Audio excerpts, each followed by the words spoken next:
Hello friends, welcome back to my YouTube channel unstoppable education. और आज की इस वीडियो में मैं आपको बताऊंगा कैसे आप मूवीज़ के सबटाइटल का यूज़ करके अपनी इंग्लिश को इम्प्रूव कर सकते हो। सो फ्रेंड्स, एक बहुत ही बेहतरीन तरीका है इंग्लिश सीखने का। अगर आप भी अपनी इंग्लिश को इम्प्रूव करना चाहते हो और इंग्लिश अच्छे से बोलना चाहते हो तो इस वीडियो को एंड तक ज़रूर देखना।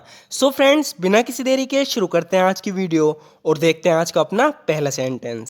सो फ्रेंड्स, यहाँ पर ये बोल रही है कि तुम्हें तो मुझे देखकर खुश होना चाहिए। इसे इंग्लिश में बोलेंगे you ought to be glad to see me. You ought to be glad to see me, यानी तुम्हें तो मुझे देखकर खुश होना चाहिए। You ought to be glad to see me. तो इसकी बात सुनकर कह रहा है कि किसने कहा मैं खुश नहीं हूँ। Who said I am not happy. Who said I am not happy, यानी किसने कहा मैं खुश नहीं हूँ। Who said I am not happy. तुम्हारे बिना तो मैं मर जाऊंगा। I would die without you. I would die without you, यानी तुम्हारे बिना तो मैं मर जाऊंगा। I would die without you. तुम्हारे साथ काम करने की बजाय मैं मरना पसंद करूंगा। इसे इंग्लिश में बोलेंगे I would rather die than working with you. I would rather die than working with you. कह रहा है कि तुम्हारे साथ काम करने की बजाय तो मैं मरना पसंद करूंगा। I would rather die than working with you. पिछली बार तुमने लगभग मुझे मरवा ही डाला था। Last time you almost got me killed. Last time you almost got me killed, यानी पिछली बार तो तुमने लगभग मुझे मरवा ही डाला था। Last time you almost got me killed. ना बोलने से पहले अच्छी तरह से सोच लो। सो फ्रेंड्स, जब भी हम किसी को कोई ऑफर देते हैं, सामने वाला बंदा ना ही कर देता है, तो हम कहते हैं ना कि ना बोलने से पहले अच्छी तरह से सोच लो। तो इसके लिए यूज़ करेंगे थिंक इट ओवर। जैसे कि यहाँ पे कह रहा है कि think it over before saying no. Think it over before saying no, यानी ना बोलने से पहले अच्छी तरह से सोच लो। Think it over before saying no.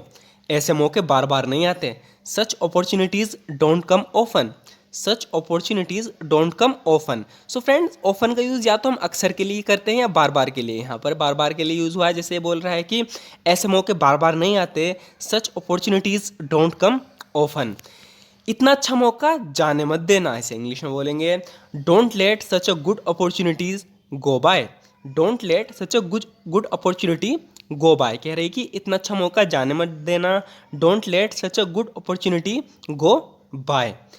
तुम उसके साथ आजकल कुछ ज़्यादा ही समय बिता रहे हो। तो किसी से कह रही है कि तुम उसके साथ, किस लड़की के बारे में बात चल रही है कि तुम उसके साथ कुछ ज़्यादा ही समय बिता रहे हो। इसे इंग्लिश में बोलेंगे you are spending way too much time with her these days. You are spending way too much time with her these days, यानी तुम आजकल उसके साथ कुछ ज़्यादा ही समय बिता रहे हो। You are spending way too much time with her these days. तो इसकी बात सुनकर ही कह रहा है कि मैं उससे महीने में सिर्फ एक बार मिलता हूँ। इसे इंग्लिश में बोलेंगे I meet her just once a month. I meet her just once a month, यानी मैं उससे महीने में सिर्फ एक बार मिलता हूँ। I meet her just once a month. तुम आजकल कुछ ज़्यादा ही पी रही हो। You have been drinking way too much these days. You have been drinking way too much these days. कह रहा है कि तुम आजकल कुछ ज़्यादा ड्रिंक कर रही हो, कुछ ज़्यादा ही पी रही हो। You have been drinking way too much these days. तुम रणवीर को कब से जानते हो। इसे इंग्लिश में बोलेंगे how long have you known Ranveer. How long have you known Ranveer, यानी तुम रणवीर को कब से जानते हो। How long have you known Ranveer. मुझे उस पर शक है। I am suspicious of him. I am suspicious of him, यानी मुझे उस पर शक है। I am suspicious of him. या तो वो वाकई एक बहुत अच्छा इंसान है। इसे इंग्लिश में बोलेंगे either he is really a very nice person. Either he is really a very nice person, या तो वाकई बहुत अच्छा इंसान है या फिर वो मेरा भरोसा जीतना चाहता है। और he wants to gain my trust. और he wants to gain my trust. So friends, यहाँ पर ये दो बात कह रहा है, इसीलिए हम यहाँ इधर का यूज़ करेंगे। एक तो बात है कि या तो वाकई एक बहुत अच्छा इंसान है, either he is really a very nice person, या फिर वो मेरा भरोसा जीतना चाहता है। और he wants to gain my trust. तो इसकी बात सुनकर ये कह रहा है कि मैं भी ऐसा ही सोचता अगर मैं तुम्हारी जगह होता है। इसे इंग्लिश में बोलेंगे I would think the same thing if I were in your shoes. I would think the same thing if I were in your shoes. So friends, यहाँ पर जो यूज़ हुआ है if I were in your shoes, इसका मतलब होता है अगर मैं तुम्हारी जगह होता। जैसे कह रहा है कि I would think the same thing, यानी मैं भी ऐसा ही सोचता if I were in your shoes, अगर मैं तुम्हारी जगह होता। लेकिन मैं इनमें से कुछ भी नहीं करना चाहता। कह रहा है कि इन दोनों काम में से मैं कुछ भी नहीं करना चाहता। इसके लिए हम नीदर का यूज़ करेंगे। But I want to do neither of these things. But I want to do neither of these things, यानी मैं इनमें से कुछ भी नहीं करना चाहता, but I want to do neither of these things. तुम आज कुछ ज़्यादा ही खुश लग रही हो, इसे इंग्लिश में बोलेंगे you seem to be way too happy today. You seem to be way too happy today, यानी तुम आज कुछ ज़्यादा ही खुश लग रही हो। You seem to be way too happy today. क्या तुमने कर लिया जो तुम यहाँ करने आए थे? Have you done what you came here to do? Have you done what you came here to do? ये इससे पूछ रहा है कि क्या तुमने कर लिया जो तुम यहाँ करने आए थे? Have you done what you came here to do? तो कह रहा है कि खेल तो सिर्फ अभी शुरू हुआ है। The game has just started. The game has just started, यानी खेल तो अभी सिर्फ शुरू हुआ है। The game has just started, अभी तो बहुत कुछ करना बाकी है। इसे इंग्लिश में बोलेंगे a lot still remains to be done. A lot still remains to be done, यानी अभी तो बहुत कुछ करना बाकी है। A lot still remains to be done. काफ़ी जल्दी में लगती हो। सो फ्रेंड्स, यहाँ पर ही चलती चलती से टकरा गई, तो ये पूछ रहा है कि you seem to be in a quite a hurry, यानी काफ़ी जल्दी में लगती हो। You seem to be in a quite a hurry. You seem to be in a quite a hurry, यानी काफ़ी जल्दी में लगती हो।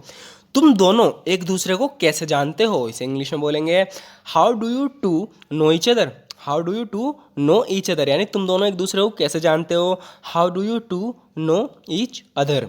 मुझे लगता है हमारी दोस्ती काफ़ी लंबी चलेगी। इसे इंग्लिश में बोलेंगे I think our friendship will last a long time. I think our friendship will last a long time, यानी मुझे लगता है हमारी दोस्ती काफ़ी लंबी चलेगी।